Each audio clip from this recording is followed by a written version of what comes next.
I am a audio creative, I'd say. I'm a producer, vocal artist, songwriter, and just generally a sound lover.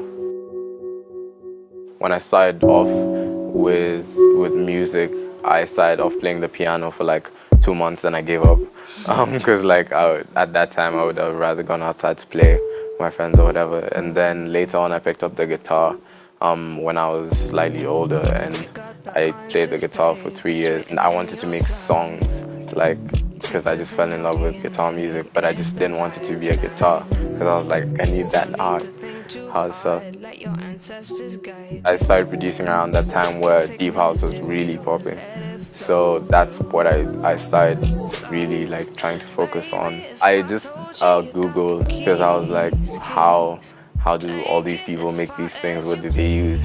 So I just started playing around with FL, and I could figure it out baby steps. After a while, I just got my way around to being able to put down my ideas.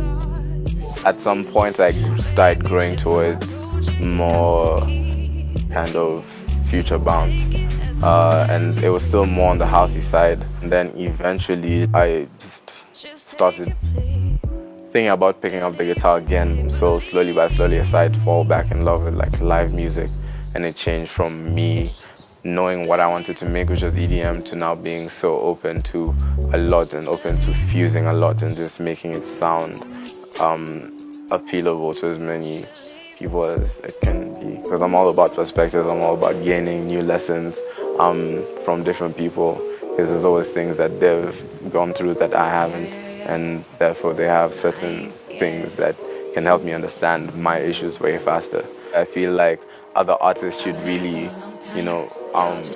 just introduce a new perspective, because most people will hear different lyrics when they listen to a song and they'll be like, I heard that because ABC, there's a story behind it, and that really relates. There's songs where I personally want to put down my own vocals, because there's just some certain type of way I was thinking while I was producing that track. Sometimes I just feel like I should also just, conquer that internal battle as well of me feeling like just because I'm way better at production doesn't mean that, my vocals suck. Trying to grow something else when you've really grown one thing can be a bummer, because it's like going back to square one is always necessary.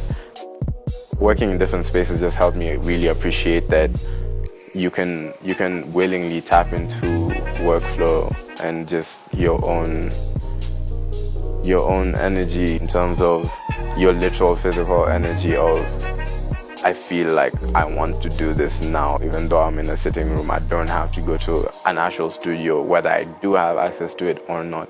So by the time I do come to a studio like Supersonic, it helps me just works way faster, because I appreciate the space that I'm in and the environment that is created, and I don't even have to put as much effort into letting that flow come in, because the environment really helps. So I don't have to put myself in a zone where I'm thinking about, let's record at this angle because of the mix or the reverb of the room. It's like all that is just taken care of. Personally, as an artist, for the longest, I've just always felt like I hadn't grown enough, unless people saw that, or I just wasn't at a place where I thought I was because of that aspect of other people's approval. But it was a ceiling to me. I decided to just lock myself in a room and just keep on working day in and day out. And during that period, I'd forgotten that, or rather I wasn't really aware that people were that onto me, because I had released my first EP the August before I went. So I left a month after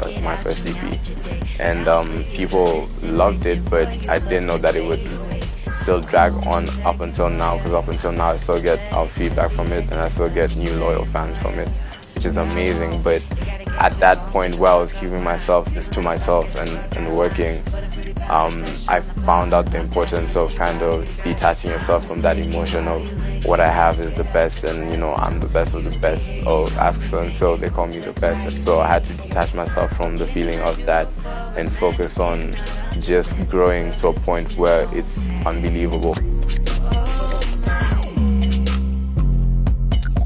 eventually I ended up coming up with Project Greatness, because this whole time I was trying to get myself to be the greatest I could be, you know, in terms of growth, in terms of where my production is.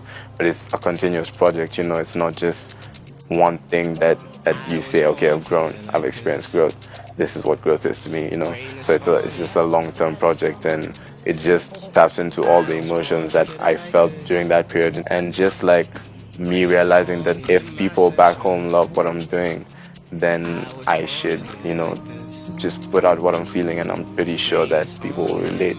So that was this project, and that's why I felt like I had to launch it now at Africa Nouveau, using a proper platform, because I didn't want it to go unseen. I wanted people to really realize that greatness is like a project. It's something that you really have to work on independently, but that doesn't mean you wouldn't have a support structure.